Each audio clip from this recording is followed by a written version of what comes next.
The station covering all of the DMV. This is DC News Now. Good afternoon, and thank you for joining us for DC News Now at 4. Here's a look at some of the stories we're working on across the DMV today. Yeah, we're following breaking news at this hour on the scene of a shooting in Bladensburg, Maryland. Police just wrapped up a news conference moments ago. We'll take you live to the scene for those details. Plus, I can't function. I can't do certain things that I would do on a daily basis. And in a story you'll see only on DC News Now today, the mother of the pregnant woman shot and killed in the district sits down with us to talk about the loss of her late daughter. and student loan forgiveness isn't dead yet, with some companies taking matters into their own hands. Plus, the best post-Prime Day deals still on Amazon. We're helping you stretch your dollar this afternoon. Again, good afternoon, and we're following breaking news out of Bladensburg, Maryland, where 5 people were shot in a car while leaving a funeral.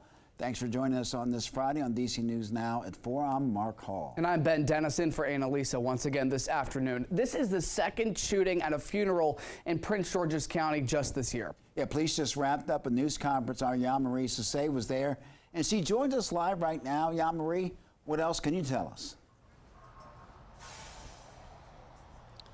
Yeah, as you mentioned, 5 people were shot as they were driving, leaving a funeral. Police say a car drove past them and then opened fire, striking every single person in that vehicle. Now, it all happened directly behind me on this bridge that covers up the Anacostia River on Bladensburg Road. Now, police say they arrived on the scene around 12:30. We're going to show you some quick video from earlier of the scene. They arrived around 12:38, and that's when they saw several victims suffering from gunshot wounds, and they were all taken to the hospital. It's unclear what their conditions are at this moment. Now, all of this happening just a few feet away from a peace cross right in the middle of Bladensburg, and Police Chief Collington says this is very uncommon here and it will not be tolerated.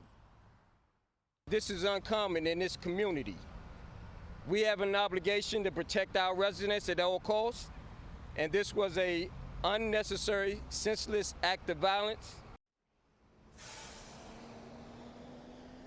Now, at this moment, they have no leads or a motive, but they are looking for any suspect or suspects that were involved in this incident. So they're asking the public, if you have any information regarding this incident, to please contact Bladensburg Police, and you can remain anonymous. Coming up later, we'll be hearing from the mayor and council members about this tragic incident.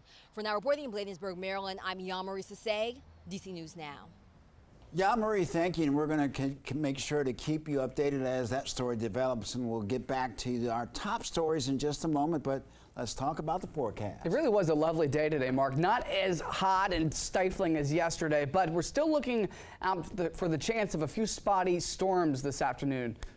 That's right. We were looking live at Roslyn. Let's head over now to Brittany Ward for a first look at our forecast. And Brittany, sounds like that there were some storms to our west. Yes, we are dealing with a few storms still out to our west. Some of them turn severe as we headed through your Friday. Here's a look at radar showing you the eastern panhandle of West Virginia and just northern Virginia. We're looking right now just north of Winchester. We do still have this severe thunderstorm warning in effect for Clark, Virginia. This is set to expire about 4:15, but notice it's 4:03 right now. These storms just made their way along the I-81 corridor. We're seeing those reds, those pinks, and those yellows, which is indicating very heavy downpour. So if you are heading that way, just make sure you are taking your time. Now, we did have some history of some hail falling. This is a look at our hail tracker. You could see the storm started all the way off to the west,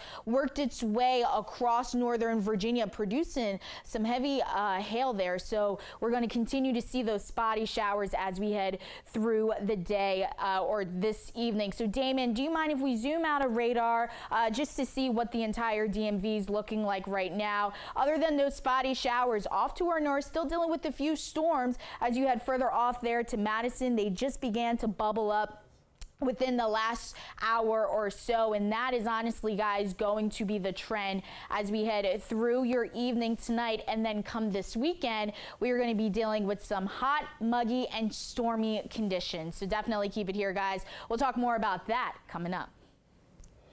Well, new details this afternoon. The family of a man shot and killed by an off-duty D.C. police officer has sued him and the city for $25 million. Yeah, new developments this week, Mark. The wrongful death lawsuit comes after the U.S. Attorney's Office says there was not enough evidence to pursue federal criminal rights charges against the officer. The lawsuit filed this week by the family of 23-year-old Lazarus Wilson claims D.C. Police Commander Jason Bagshaw left a restaurant at the wharf last summer to investigate where he shot Wilson. The suit claims Wilson and his friend were at the wharf to buy a watch, but two people showed up armed and assaulted Wilson and his friend. The attorney representing Wilson says he was acting in self-defense against that pair. He was trying to prevent himself from being robbed. And instead of Commander Bagshaw assessing that situation, he chose just to take action and shoot someone. We will continue to fight. We will continue to protest. We continue to remember his name. On the ground. Key here, the U.S. Attorney's Office says Bagshaw fired one shot after identifying himself, but the lawsuit claims he did not say anything, according to witnesses, and he fired two shots. Meantime, then Police Chief Robert Conti had this to say after Wilson was shot and killed by Commander Bagshaw. The fact that we have police officers out enjoying a night to themselves at dinner, but yet forsaking all of the fact that they were there for themselves, decided to take action in a situation that could have been very dangerous and deadly for other visitors to that area, I think it says a lot about their character. Bagshaw was not charged after the U.S. Attorney's Office said in February they did not find sufficient evidence to prove he used excessive force. A hearing has not yet been scheduled after this lawsuit was filed. D.C. police tell us they don't comment on pending litigation. Prince George's County Police released new video this afternoon of suspects wanted in a deadly shooting at a convenience store in Oxen Hill on Tuesday. Take a look. These are the suspects that police are looking for. The victim, 27-year-old D'Angelo Washington, was working at the store at the time of the shooting. Police are asking for the community's help. They ask you to call PT Crime Solvers if anyone has any information. Well, helping you stretch your dollar this afternoon, it looks like that some Americans can breathe a sigh of relief. That's true, Mark. The Biden administration will cancel $39 billion with a B dollars in federal student loan debt for over 800,000 borrowers. Well, it's part of a pre-existing income-driven repayment plan. The DOE says that borrowers who made 20 or 25 years of payments are eligible.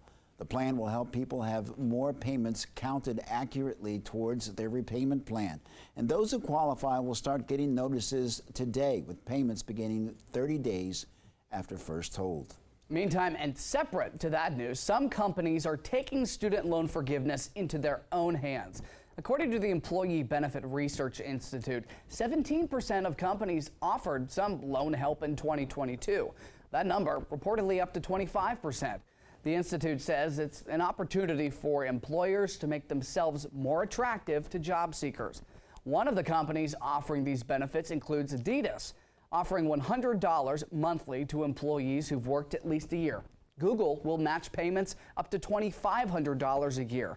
Hulu will offer employees $100 toward monthly payments with a $6,000 cap, and Staples offers $100 a month to staff nominated by their managers, capped at $3,600. It's a benefit also available to new hires on Staples' business-to-business sales team.